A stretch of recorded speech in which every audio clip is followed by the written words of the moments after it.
কত বড় পরীক্ষা, পরীক্ষা না? আপনারা কি ভালো লাগতেছে না নাকি? পরীক্ষা না এটা? জাকারিয়া আলাইহিস সালাম আল্লাহর কাছে সাহায্য চাইলেন কেন? তাদের ঈমান এত মজবুত। জাকারিয়া নবী তখন চুপচাপ বসেছিলেন। জাকারিয়া আলাইহিস সালাম খুব শব্দ করলেন না, করাত দিয়ে আগা থেকে গোড়া পর্যন্ত কেটে নিলেন। শরীরের দুই সাইড, শরীরের মধ্যখান দিয়ে দুই সাইড পার হয়ে গেল। জাকারিয়া নবী খুব শব্দ করে না, বলা যাবে কি সুবহানাল্লাহ, আল্লাহু আকবার। ঈমান কত মজবুত! এজন্য আল্লাহ বলে ইন শাকারতুম লাযীদান্নাকুম ওয়া লা ইন কাফারতুম ইন্না আযাবি লাশাদীদ। ও দুনিয়ার মানুষেরা, শুকরিয়া আদায় করো, আমি আল্লাহর কাছে প্রার্থনা করো, আমার কাছে দোয়া করো, আমার কাছে বিপদের সময় হাত পাতাও, দুই রাকাত নামাজ পড়ে আমার কাছে মত স্বীকার করো, আমি আল্লাহর কাছে চাও, আমার কাছে কোনো অভাব নাই, আমি আল্লাহর নাম বলে কখনো অভাব হবে না। দুনিয়ার মানুষ দুনিয়ামুখী না হয়ে আমার মুখী হও। আল্লাহ রাব্বুল আলামিনের দিকে মুখী হলে আল্লাহ খুশি হন, কারণ আল্লাহর কাছে প্রদত্ত নিয়ামতের কোনো শেষ নাই। তো কি হবে যদি আল্লাহর কাছে না চায়, আল্লাহর কৃতজ্ঞতা স্বীকার না করে, আল্লাহর কাছে শুকরিয়া আদায় না করে? ইন্না আযাবি লাশাদীদ, নিশ্চয়ই তাদের জন্য অপেক্ষা করতেছে জাহান্নামের স্তর আগুন। বলেন নাউযুবিল্লাহ। তো ফির হাজিরিন, এগুলো বলে প্রত্যেকটা নবীর পরীক্ষা নেওয়া হয়েছে।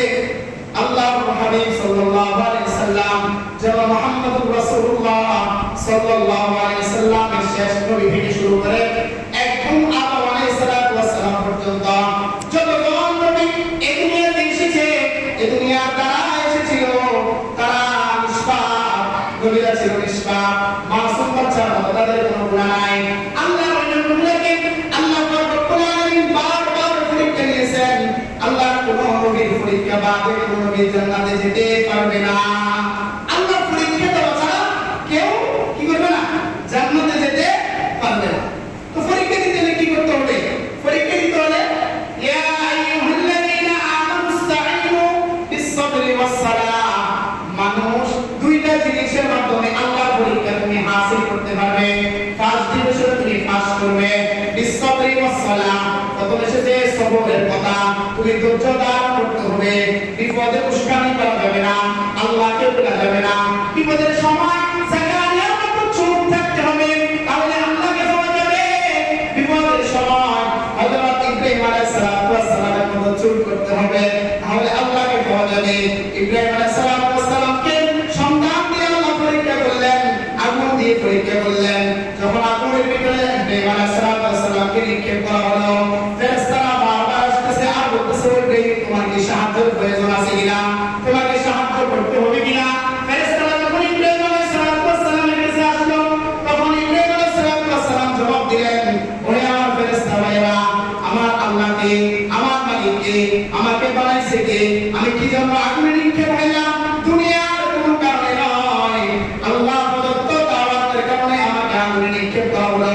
তোমরা দেখো, আমার আল্লাহকে আমাকে দেখে না, যে মালিকের দাওয়াত দিতে গিয়ে আমি আগুনে পড়লাম, আগুনে নিক্ষেপ করলো, ওই মালিক কি দেখে না আমাকে আগুনে নিক্ষেপ করা? বলে সুবহানাল্লাহ।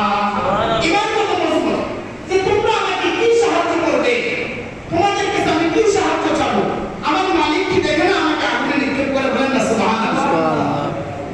তাদের ঈমান ছিল মজবুত, তাদের ঈমান ছিল মজবুত, তাদের খানা ছিল কম, দুনিয়ার স্বার্থ ছিল কম, দুনিয়ার চাহিদা ছিল কম, সামান্য মাত্র দুনিয়ার চাহিদা, আল্লাহর চাহিদা ছিল বেশি।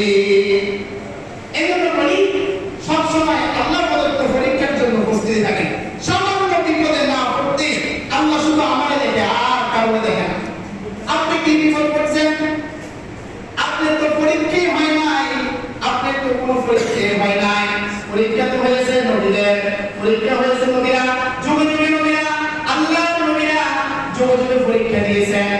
আল্লাহ প্রদত্ত নিয়ামতের আশায়, আল্লাহ দাওয়াতের আশায়, আল্লাহ যে দায়িত্ব দিয়েছেন তাদেরকে ওই দায়িত্ব পৌঁছাবার জন্য আল্লাহর নবীরা মানুষের দ্বারা যখন যাইতেন, নিঃস্বার্থ ভালোবাসা মানুষকে বাঁচতেন, নিঃস্বার্থ দাওয়াতগুলো মানুষের কাছে পৌঁছাইতেন।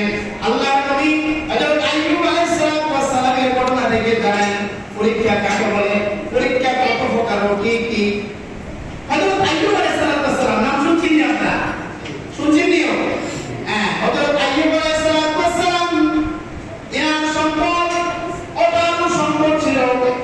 একজন রাজা, ইনার 4 জন বিবি ছিলেন। একে একে পরীক্ষায় সমস্ত বিবি চলে যায়, শেষ পর্যন্ত একজন বিবি থাকে। আইয়ুব আলাইহিস সালামের ব্যাপারে আল্লাহ পাক রব্বুল আলামিন আইয়ুব আলাইহিস সালামের ব্যাপারে একদিন ফেরেশতা জিবরাইল আলাইহিস সালাম অন্য ফেরেশতাদেরকে বলতেছেন, আমার আইয়ুব আমাকে কত ভালোবাসে, দুনিয়ার এত সম্পদ পাওয়ার পরও আইয়ুব আমাকে বলে না। বলেন না সুবহানাল্লাহ।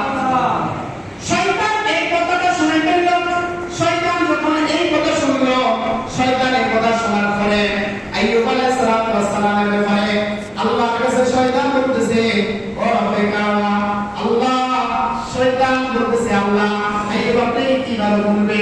আইয়ুব তো সুখে আছে। কি আছে? আইয়ুব তো সুখে আছে, ধন সম্পদের অভাব নেই, সে রাজা, সে আপনাকে ভুলবে বা কিভাবে? আপনার কথা তার স্মরণই নেই। তো আল্লাহ রাব্বুল আলামিন বলতেছে, না, আইয়ুব আমাকে কখনো বলতে পারে না, কারণ আমার পয়গম্বর, আমার নবীকে আমি চিনি, আমার বন্ধুকে আমি চিনি, আইয়ুব কখনো আমাকে বলতে পারে না। শয়তান আল্লাহর সাথে চ্যালেঞ্জ করলো, আমি প্রমাণ করে দেখাবো আইয়ুব আপনাকে ভুলে গেছে। বলে দেখাও, বলে আমাকে প্রমাণ দেন, আমার শক্তির দরকার আছে, আমার পাওয়ারের দরকার আছে। ভাই, বর্তমান প্রেক্ষাপটে আমাদের দুনিয়াতে যারা হুমরা চুমরা মানুষের ক্ষতি করে, দলীয় পিছনে গোপনে পাওয়ার লাগে কিনা? এই লাগে কিনা বলেন? যারা মানুষের ক্ষতি করে পিছনে তাদের ট্যাগেল দেওয়ার মতো লোক থাকে, ওই শয়তান আল্লাহর কাছে পাওয়ার চাইছে, আল্লাহ আমাকে পাওয়ার দেন, আমার পাওয়ারের দরকার। বললে তোকে পাওয়ার দিলাম, তারপর পাওয়ার হলো। আল্লাহ রাব্বুল আলামিন এই কথা বলার পরে হযরত আইয়ুব আলাইহিস সালামের উটের বিশাল সমাগম উট ছিল, তার একটা উটের ফার্ম ছিল, অনেক হাজার লক্ষ লক্ষ উট ছিল, অনেক সম্পদের মালিক ছিলেন।